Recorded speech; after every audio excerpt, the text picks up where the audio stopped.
وانا قاعد شغال كده كان شاغلني موضوع. هو احنا ليه بنسلم نفسنا للناس ولآراء الناس، وكأن الناس دول يعني مش عايز اقول بيفهموا اكتر مننا، بس كأن الناس دول عايشين حياتنا. هما في الحقيقة هما مش انا، هما ما يعرفوش انا عديت بايه، ما يعرفوش انا عشان اوصل للي انا فيه ده ايه تجاربي في الحياة، ايه اللي انا مريت بيه، ايه الألم اللي انا حسيته، ايه المواقف اللي بنتني اصلا وكونتني في حياتي. محدش هيفهم ده غيري. فلو انت فاهم انا بقولي، فانت محدش هيفهم ده غيرك.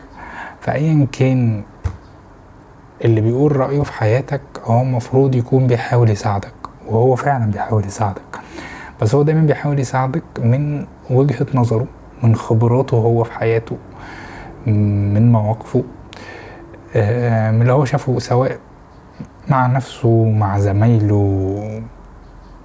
يعني لو حد كبير مثلا باباك او مامتك، من خبراتهم هم، فالبيئة اللي هم عاشوا فيها كانت مأثرة على تفكيرهم وعلى طريقة حياتهم، وكل خبراتهم في الحياة هم بيحاولوا يديها لك بشكل او بآخر.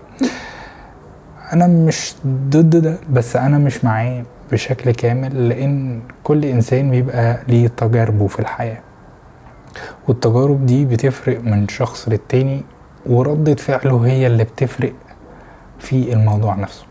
فخليني هاخد مثال بسيط قوي قوي قوي. لو عندك 2 توأم، هتلاقي ان الاتنين مختلفين عن بعض بسبب ان كل واحد فيهم بيستقبل الحاجة بشكل، ورد فعله بيبقى مختلف. ودي دراسات علمية معمولة، تقدر ان انت تبحث وتدور عن حاجة زي كده، وهتكتشف ده بنفسك.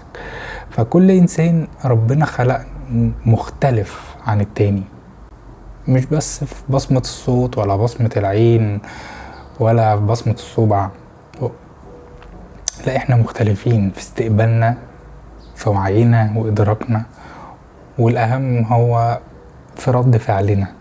لما بنغير رد فعلنا الدنيا بتتغير، حياتنا بتتغير، وبالتالي لما نغير رد فعلنا طبيعي ان المايند سيت او طريقة تفكيرنا كمان بتتغير.